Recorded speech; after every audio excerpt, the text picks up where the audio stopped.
Hello, everyone. Hi, everyone. I know it always takes a moment before everyone tunes in or that we can see you. But when you do, tell us where you're tuning in from. I feel like we need theme music. That's a good idea.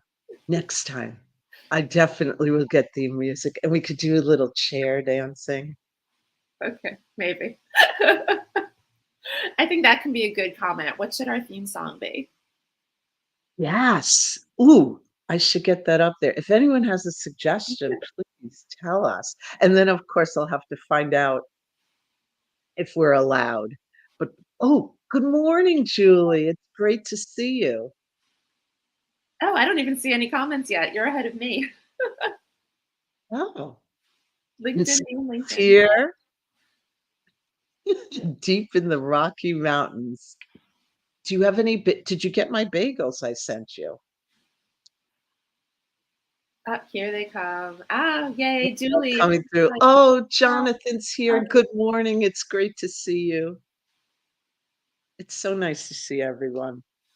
We're gonna give it another minute before we actually start. So we'll just do some chat and I can actually have a sip of my coffee. I haven't had much time to drink that coffee, is a serious mug, Leslie.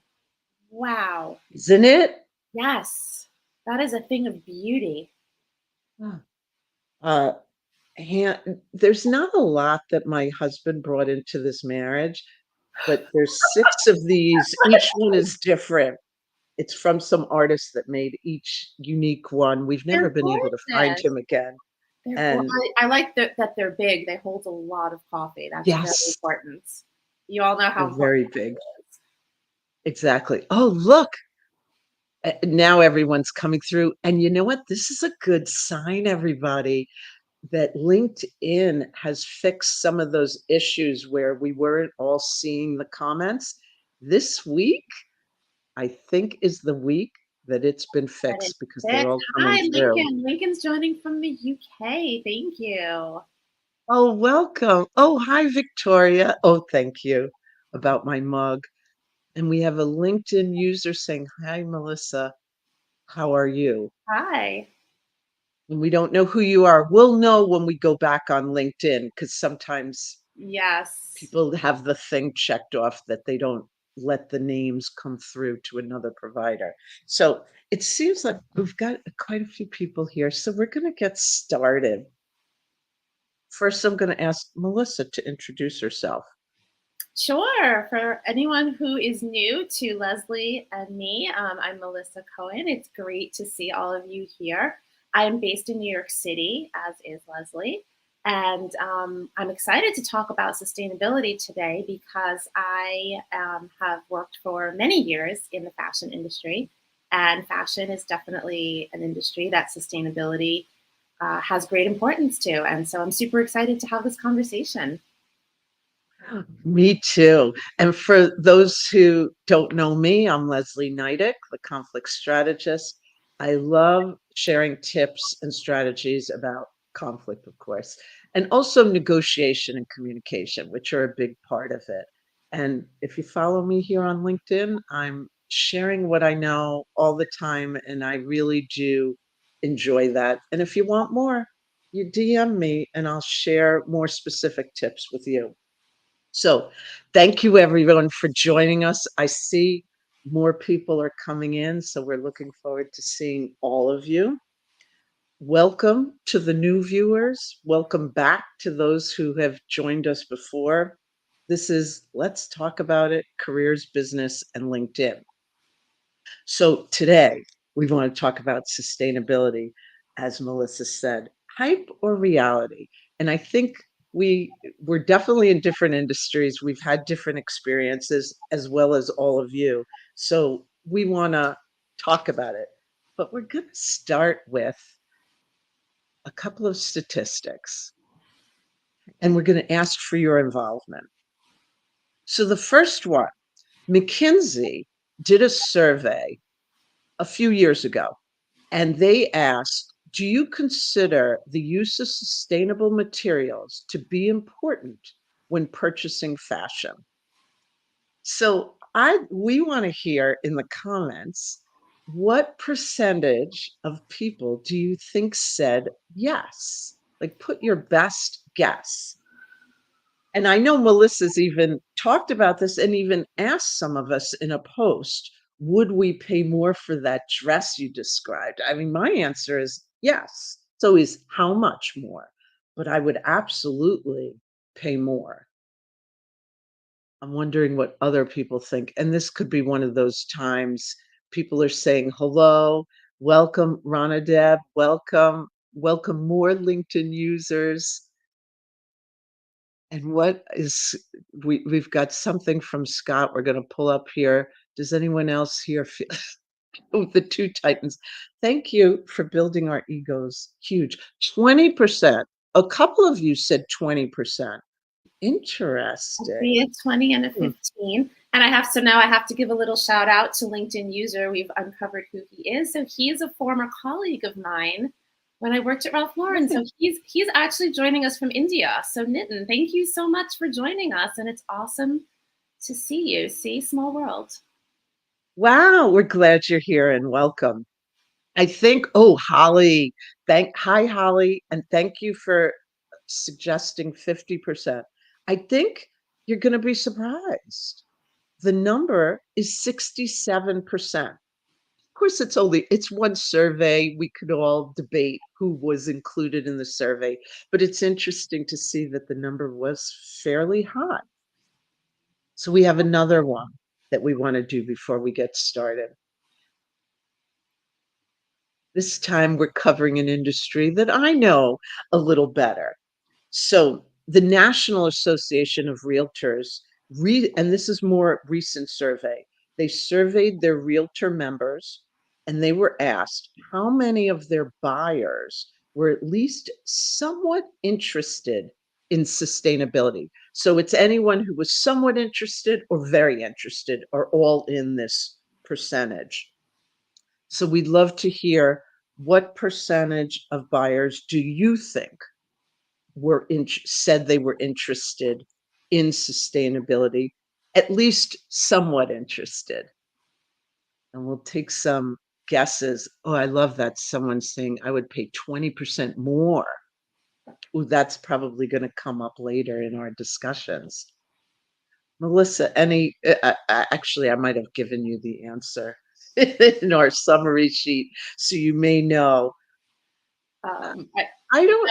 I don't remember seeing it, so I'm guessing blind. I'm gonna say, given the 67% in the fashion survey, I'm gonna say it's going to be somewhat similar. Um, Maybe a little bit lower because I don't know that everybody always equates sustainability and real estate, even though, like, for instance, here in New York City, all of our buildings are getting energy efficiency ratings, A to F. So I'm going to say maybe around 60%. Interesting. And then we've also had a couple of people say 70%. And also that comment before about I would pay 20% more. The percentage was lower than I was anticipating, as well as what you're all anticipating. It was 48%. Hmm. Interesting. So, yes. And I think some of my stories about what goes on in real estate, maybe that will come into play. So just keep that in mind as we move forward. So now we're going to get started. I'm going to ask Melissa.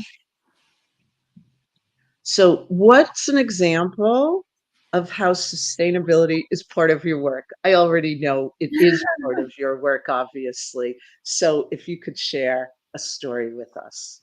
Yeah, I mean, sustainability is definitely a hot topic in the fashion industry, and it has been for a long time, right? I think it's getting a lot more press, so to speak. It's getting a lot more attention, but it's definitely not a new concept. And in the industry, there is so much that we can do from a sustainability lens, and it could be, I mean, a big one for me is the raw materials that make garments, right? What is our clothing made of? Is it made of cotton? Is it made of organic cotton?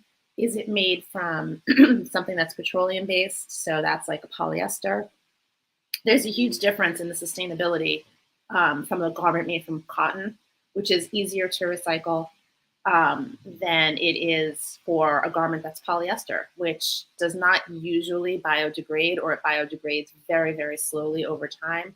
It's much harder to recycle, and it's much harder to recycle fabrics that are made from blended fibers, right? So if you have like a cotton poly blend, those fibers have to be Oh, physically separated out before they can be recycled, and that can be really difficult.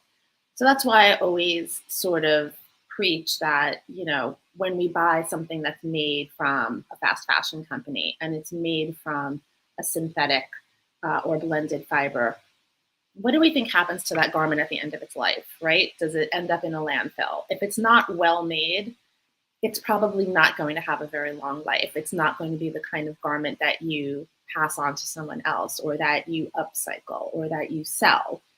So it very likely could end in a landfill. And that's really painful for me personally. But it's certainly not just raw materials. There's a lot of other things that go into it, but that would be a main one for me. wow. It, it so about the landfill, that my story is about what ends up in the landfill from real estate side. So we needed to I worked for a bankrupt company, and I was still working for the bankrupt entity, and it was an international company. I'll just deal with more locally part of the story. We needed to vacate numerous office buildings, tech sites, equipment sites, warehouses, and of course, because we were in bankruptcy, we were required to do it in the cheapest way possible. I had a little bit of wiggle room with hours of employees and labor, not that much. So, what we did have success with is we just kind of did this grassroots campaign. We called local schools, shelters, charities, nonprofits, gave them lists of everything we had, said, "What do you want?" And we coordinated with them to pick it up. Tremendous amount of hours on our part.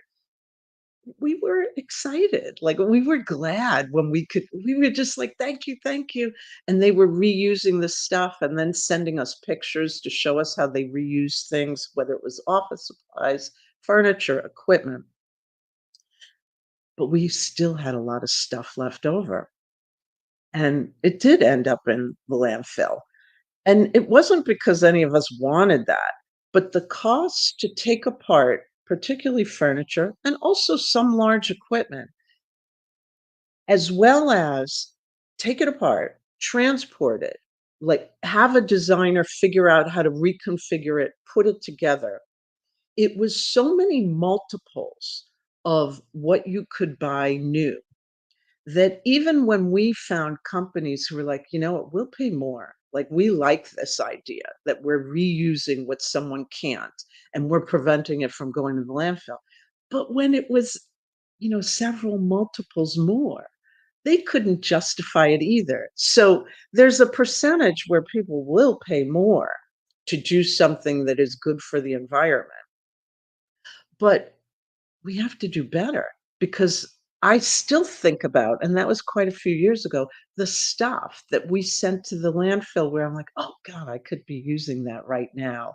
Or I know a company that could be using it.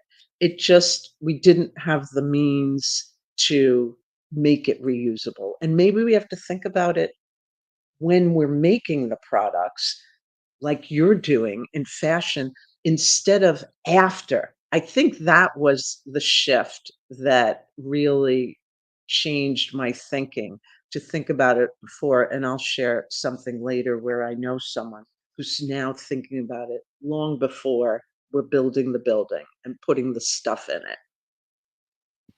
Yeah, I agree with you. And, it's not even just, as you were speaking, I was thinking about the whole development process, not even the bulk production, right?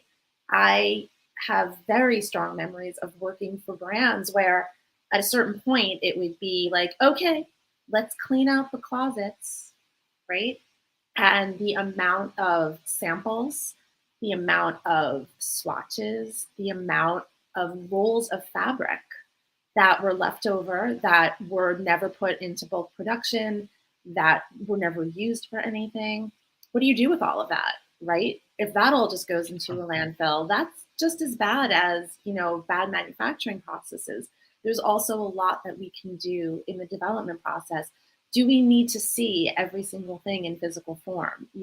Can we do some things digitally? Can we look at something in a picture as opposed to having to get that physical thing and shipping that physical thing around the world, right? Because in most cases, we're probably manufacturing a lot of things in different countries, right? There's some garment production here in the U.S., but for sure, it's not the majority. And so we are shipping all these things around the world. Do we need to see so much? Does the mill really need to have a minimum yardage requirement of 100 yards for sampling, or could we get that lower to 25 yards and then that 75 yards isn't wasted? There's a lot of ways to look at things, not just in the finished product, but also along the way. Wow. There's so much to think about and how it can apply to so many different industries. I still think as much as it's not all perfect, what goes on in the fashion industry, I think can really set the example. And I'm going to share after what inspired me to tell you about a story. It's something you said. So is this is the question. I think I know your answer. Is sustainability hype or is it a reality? And what can we look forward to and what's the potential? I mean, yes, I absolutely think it's a reality. And I think we all play a part. And, I would also say that we should encourage good intention, right? I think we're in an interesting time culturally where, greenwashing has become a thing, right? And yes, when it's egregious, I think we should call it out. But I also think we should not be so quick to criticize brands that are trying, Mm, that are taking steps in the right direction. And maybe they're not doing everything perfectly because there is no such thing as perfect, right? That's one of my favorite mantras. One of my sayings is progress over perfection. And I mean that. I mean that not only just in a yes. personal way, but in a business way as well. So if a brand and a business is trying to do the right thing or at least taking positive steps, I think that should be applauded.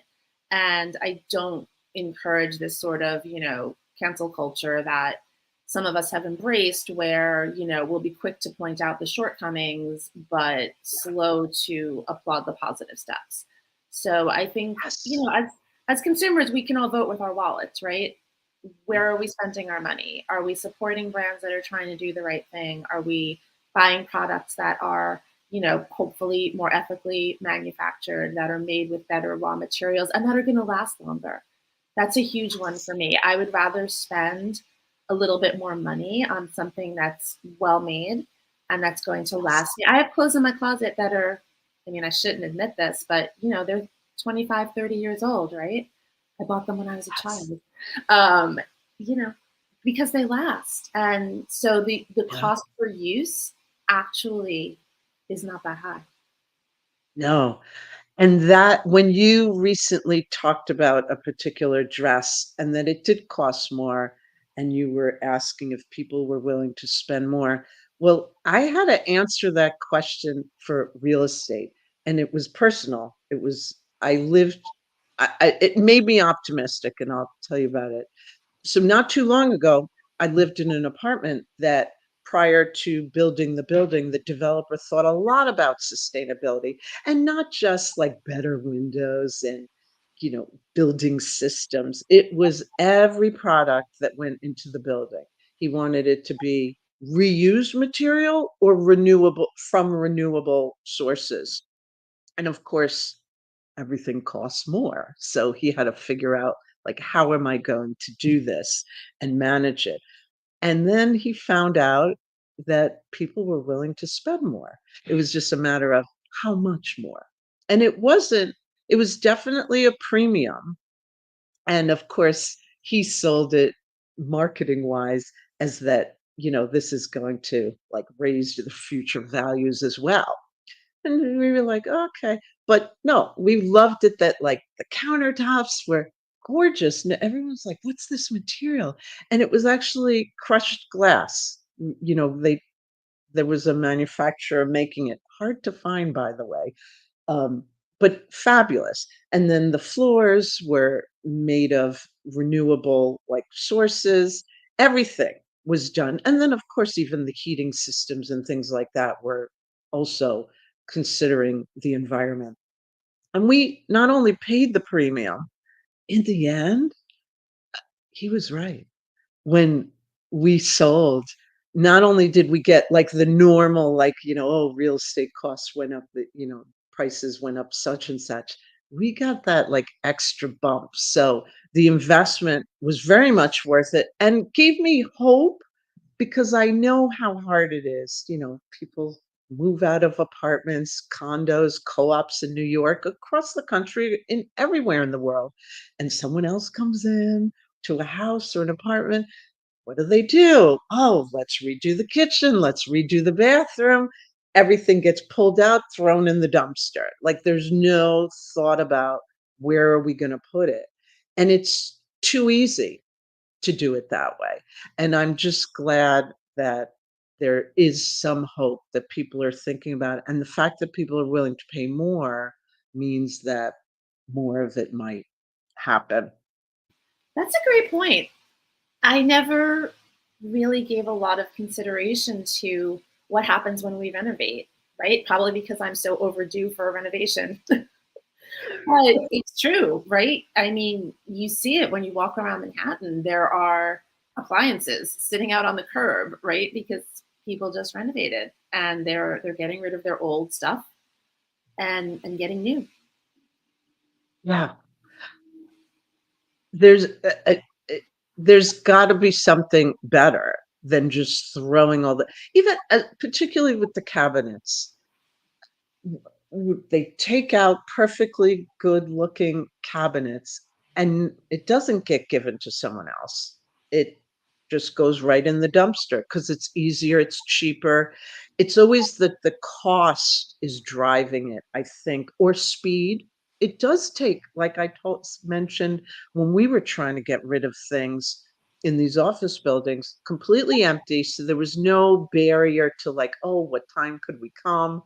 No, you can come whenever you want, pick up this stuff.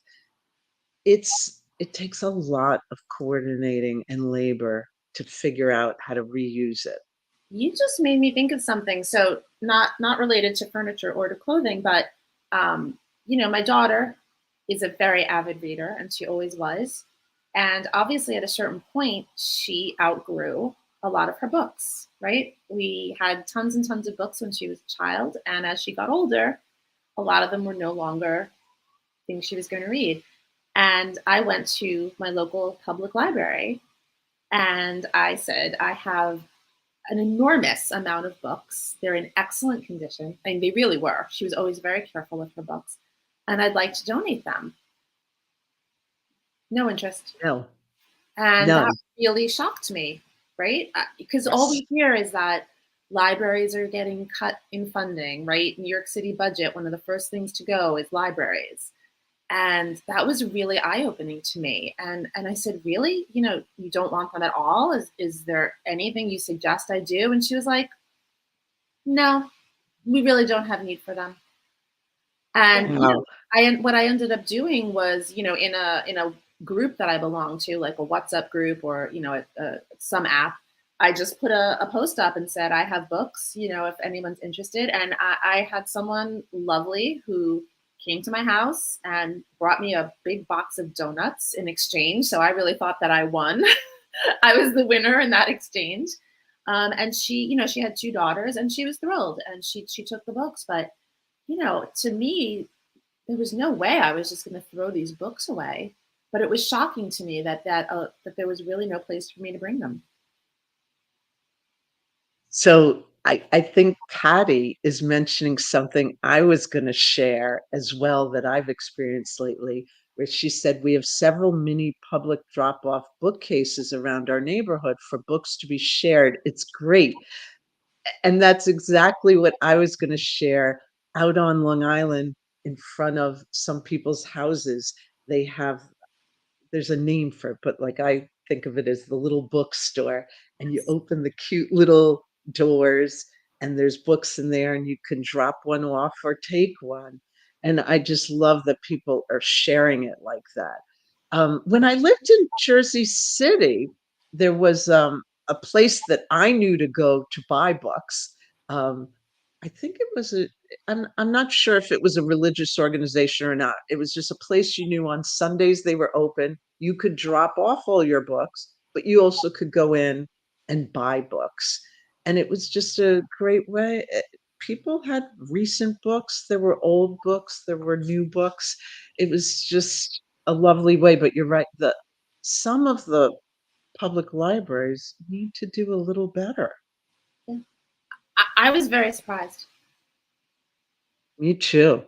What else do we have here? Oh, our school also says no to books unless they're like new. Interesting. And I even remember, listen, I made money back in college because I would sell my books back to the bookstore where I went to school.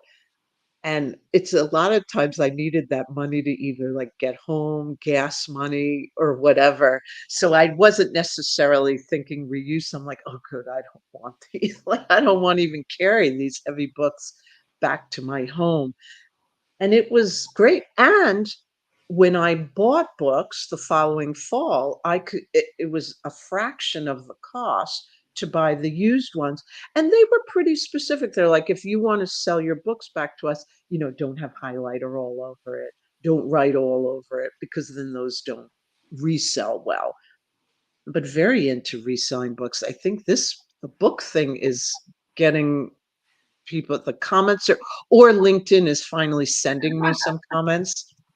It I don't know, goes but both I love ways. Bruce's comment. Bruce's comment is very close to my heart. He said, "Books are like some of my oldest friends." So I agree. Oh, Absolutely. yes. They are some of my oldest friends, and books that I cherish, like, from family members who are no longer here, and then I love finding all their written notes in it. It's just definitely feels like a family heirloom. What do we have here? Sustainability is the reality for today and for the future for all of us. Absolutely. And it needs to be, even for myself, a little bit of a higher priority. I think it's just an afterthought versus a pre-thought. And that's why I brought up that story of the real estate developer, because he thought about it earlier on. And that's the only way to make it work with sustainable or renewable sources. That if you don't think about it in your planning stage, it's it's going to be that much more difficult or impossible at the end stage. And it's very similar with fashion, right? Like sustainability has to really be baked into the organization at every level, right? As somebody who works in the product development and production part, it's easy for me to say this is important to me and I want to make things more sustainably with better materials, better manufacturing processes. But everybody else in the organization has to buy into it, right? Yes. Merchandising might have to recognize and finance might have to recognize that there might be a cost involved in that, right?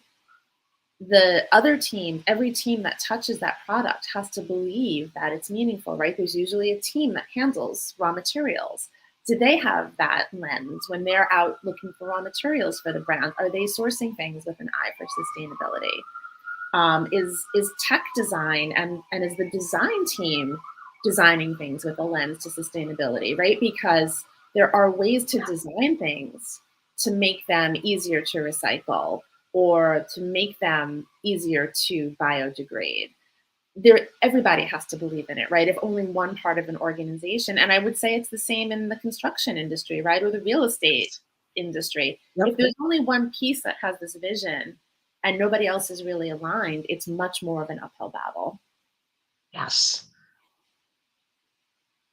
And I think, oh, sorry. Believe it or not, as usual, you have said this numerous times. This is the No. fastest half hour. It is coming to that point. But I leave it with, I loved your statement that there's hope. And I think it's just all of us, maybe on LinkedIn, to keep on talking about it, not let it be a secondary thought, because then we can get ideas from each other and get inspired. It's exciting and find out how much more we can intertwine it into what we're doing. And that's exactly why we love this show, that we come at this from different industries, different experiences, as well as all of you who are listening in. And we just want to continue the conversations, and we will in the comments. So comment away, and you'll see us there soon. And we look forward to seeing you again in March. Uh, I think we'll announce the date soon. It'll be mid-March. Surprise. We just have to and I'll leave it to Melissa for like closing thoughts or goodbyes. Oh gosh. I mean, Leslie, as usual, you said it all and you said it perfectly. We can all do our part, but we also all have our own unique perspectives and we all have our own unique experiences. And I love this show because I love to literally, quote, talk about it, unquote. And I'm really grateful for everybody who spent half an hour with us today and brought their ideas and their perspectives. And I am looking forward to continuing the conversation in the chat, in the comments. This is the chat. Comments later. See you all soon. Bye, everyone.